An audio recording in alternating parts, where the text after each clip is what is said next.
Bayangkan jika semua oksigen di bumi menghilang, tidak selamanya, hanya katakanlah selama 5 detik. Apakah kita hanya akan menahan napas? Apa yang akan terjadi pada atmosfer? Apa yang akan terjadi pada lingkungan? Inilah yang akan terjadi jika dunia kehilangan oksigen hanya selama 5 detik. Tarik napas dalam-dalam, rasakan betapa memuaskannya itu. Yang Anda hirup adalah oksigen yang mengambil sekitar 21% dari atmosfer kita, dengan 78% sisanya adalah nitrogen. Meskipun bukan gas yang paling melimpah di atmosfer kita, oksigen adalah yang paling penting. Tanpa oksigen, tanaman, hewan, air, dan kita manusia tidak akan berada di tempat kita hari ini. 5 detik mungkin terdengar tidak begitu lama untuk hidup tanpa oksigen. Sebagian besar dari kita bisa bertahan setidaknya 30 detik tanpa mengambil napas. Jadi tubuh Anda mungkin tidak akan merasakan perubahan. Pernapasan Anda akan tetap normal, tetapi untuk segala hal lainnya tidak begitu. Dalam waktu 5 detik saja, bumi akan terlihat sangat berbeda tanpa oksigen. Anda bisa mengucapkan selamat tinggal pada bendungan Hoover, kubah Pantheon, dan apapun yang terbuat dari beton. Struktur-struktur ini akan langsung runtuh. Oksigen bertindak sebagai agen pengikat khusus untuk beton.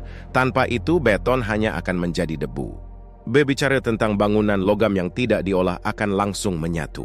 Ini karena ada lapisan oksidasi pada logam yang mencegahnya menyatu. Tanpa lapisan itu, logam akan langsung mengikat satu sama lain. Jika Anda kebetulan sedang bersantai di pantai, pada saat itu harapkan terbakar sinar matahari yang parah. Lapisan ozon, perlindungan kita terhadap sinar UV matahari, terbuat dari oksigen. Hilangkan oksigen dan bumi akan menjadi sangat berbahaya karena tidak ada yang melindungi kita dari sinar UV matahari. Selain terbakar sinar matahari, telinga bagian dalam kita akan meledak. Kehilangan oksigen berarti kehilangan 21% dari tekanan udara kita. Perubahan tekanan udara yang drastis ini setara dengan berada di permukaan laut dan tiba-tiba turun 2000 meter. Telinga kita tidak akan punya cukup waktu untuk beradaptasi. Apakah Anda bersenang-senang? Ya. Jangan harap itu berlangsung lama. Tanpa oksigen, tidak akan ada api. Proses pembakaran di kendaraan tidak akan bisa terjadi, sehingga moda transportasi yang tidak menggunakan listrik akan otomatis berhenti. Pesawat akan jatuh dari langit dan jutaan mobil akan berhenti di tempat. Langit akan menjadi gelap gulita. Sebelum cahaya mencapai bumi, cahaya dari matahari memantul dari berbagai partikel di udara. Tanpa oksigen di atmosfer, lebih sedikit hal yang bisa dipantulkan dan langit akan tampak gelap. Oh ya, dan sementara semua ini terjadi, kerak bumi akan runtuh sepenuhnya.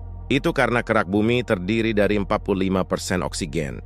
Kerak akan runtuh dan terus runtuh hingga tidak ada yang tersisa, mengirim Anda dan semua orang di planet ini ke dalam jatuh bebas. Kedengarannya menyenangkan? Mungkin tidak, tetapi untungnya Anda bisa mengambil napas dalam-dalam dengan 21% oksigen, mengetahui bahwa ini tidak akan pernah terjadi. Untuk lebih banyak hal yang menyenangkan untuk dipikirkan, terus periksa di Fadia Channel. Sampai jumpa di video berikutnya.